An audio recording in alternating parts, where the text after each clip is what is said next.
So, what year did we do this? We made Party Rock and back with Planet Voice in 89 or 90. I'm not sure exactly when. I got a feeling we probably made it in 90. Made it in 89, and by the time we got out, it was actually 90 because we finished the KON KAN record at the summer of 89. I remember because we were going to Canada's Wonderland, and me and Jackie got in a big fight at the time of the mix down. And do you remember that? Oh, yeah. Yeah. We're like freaking out. And she's like, Jackie's just one of those. If you say you're going to do something, you got to do it no matter what. So anyway, she was losing it. I was losing it. We're trying to mix it. And we rented this DAT machine, because that was big technology at the time. And, that was beta. We were on beta. Mm-hmm. PCM. PCM. Yeah. That's right. Yeah, that's right. I totally forgot about that. But anyway, still, that was a rental unit. Remember? Yep. That we did the final mix down. And so that was it.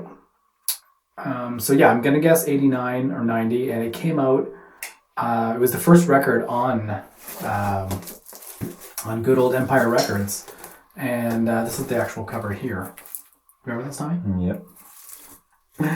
Very similar to the Never But Always single color sort of cheapo thing. Yep. Cheapest possible pressing. Cheapest possible thing.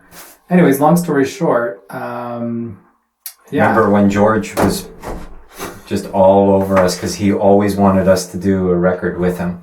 Yeah, for sure. This was the one. Well, if you recall, back when I had the other label with Andrew, we did Rico's 5. Yeah, I had that record. Those were all George lyrics. And I have Ebony. Crazy. That was the first time Crazy that I edited his lyrics to turn them into something that people could actually understand. Yeah. And while we're talking about that, the bass line for Planet Voice was actually Rico's 5 bass line backwards. Yeah. This was back on the Pro 24. Yeah. Let me reverse that for you. And what else? There was so many things.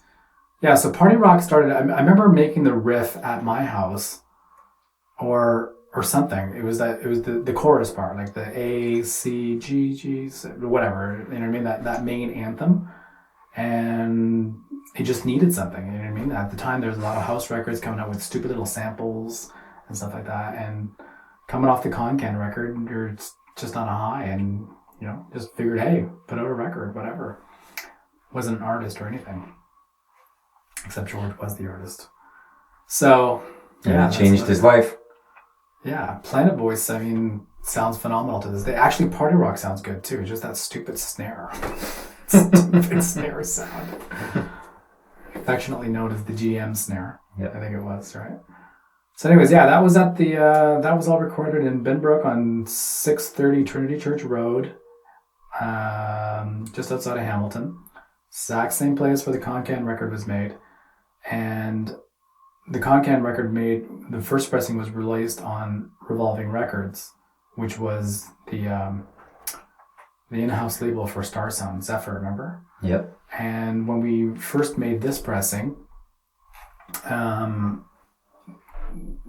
it Star Sound? I think it was Star Sound. Yeah, it was.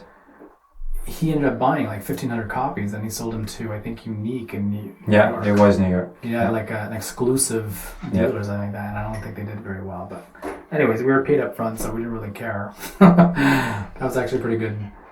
He was actually trying to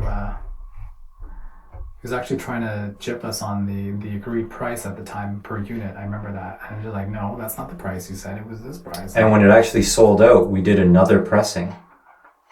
Did it sell? And then he tried to change the deal. That's what happened. He tried to change the deal when we did the second pressing. I can't really remember too much at the time. But anyways, that's the story of Party Rock. That was the amazing thing, though, that it actually sold out its first pressing. Incredible, considering. Yeah. Well, it was like they took them all. I think we made 1,500 copies, and they took them all. And it was only to one distributor in New York, and I'm pretty sure it was Unique. I don't know for sure. And they had a deal because it was right on the heels of the KON KAN record, and it was Vlev. And then it became pirated.